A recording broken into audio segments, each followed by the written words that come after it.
तुम बीवी के साथ तो नाच ही रहे हो, तुम साली के साथ भी नाचो, हमको कोई टेंशन नहीं है। कृष्ण को देखो, बलराम मजाक उड़ाते, सगे भाई हैं। गोरे नंद जसोदा गोरी तुम कत श्याम शरीर।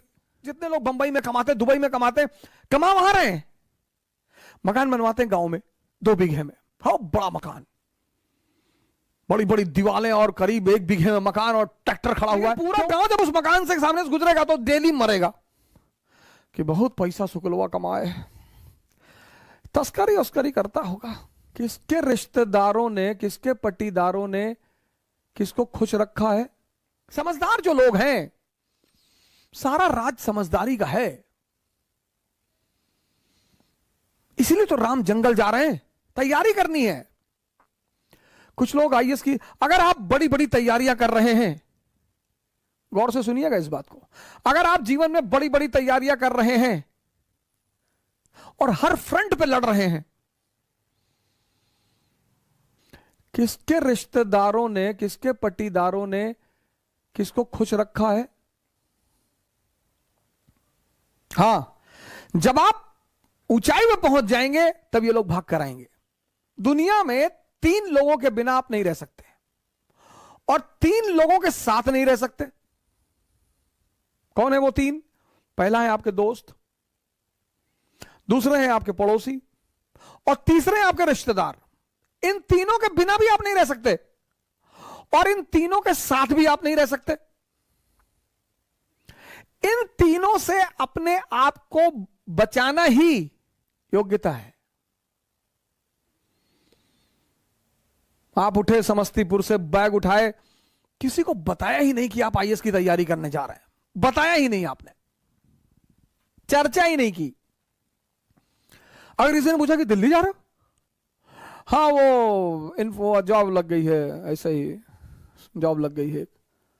बेंगलोर जा रहे हो, हाँ इन्फोसिस में जॉब लग गई है। जब तुम अपनी महत्वाकांक्षा किसी को बताते हो और तुम योग्य होते हो तो जलन पैदा होती है। यह मानवीय प्रवृत्ति, ऐसा नहीं हमारे में होती, तुम्हारे में होती, सब में होती है।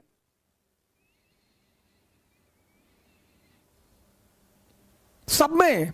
अभी तुमको ऑस्ट्रेलिया में आईएएस बना दिया जाए, तुम नहीं जाना चाहोगे। कौन जानता है तुमको ऑस्ट्रेलिया में हो गए आईएएस।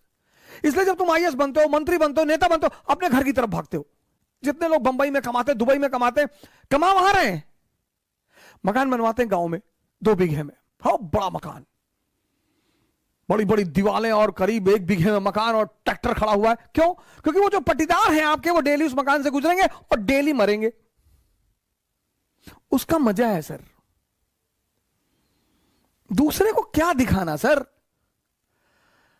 अब आप गोरखपुर से गए, सेटल हो गए बंबई में, कौन जानता है आपको बंबई में, लेकिन बैजूडीहा गांव के आप रहने वाले हैं। वहीं के लोगों ने आपको गाली दी है बचपन में, चुनौतियां दी हैं, आपको ताना मारा है कि कुछ नहीं कर पाओगे, तो आपने 3 बीघे में मकान बनवाया गांव में। कोई नहीं रहता, कोई रहता ही नहीं, इतना बड़ा ताला लटका है। लेकिन पूरा गांव जब उस मकान से सामने से गुजरेगा तो डेली मरेगा कि बहुत पैसा शुक्लवा कमाए, तस्करी उस्करी करता होगा।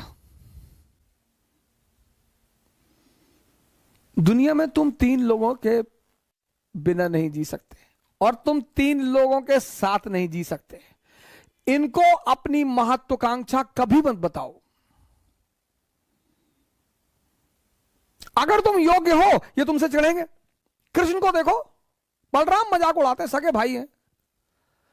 गोरे नंद जसोदा गोरी तुम कत श्याम शरीर। तुम्हारी मां भी गोरी, तुम्हारे पापा भी गोरे, तुम काले हो, तुम इनके बेटे हो ही नहीं।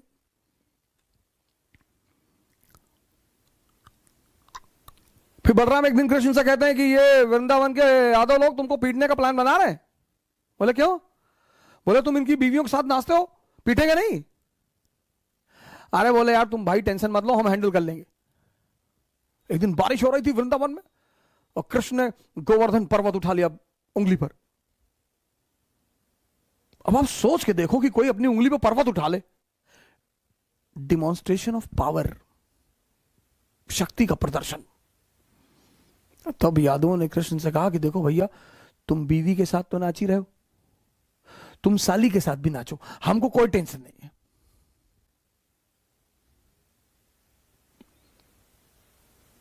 जीवन में तुम्हारी योग्यता तुम्हारी सबसे बड़ी दुश्मन होगी, उसको छिपाना है। 98% लाना योग्यता नहीं है। वो सेल टैक्स कमिश्नर थे लखनऊ में, सुसाइड कर लिया, 2-3 दिन पहले की बात है।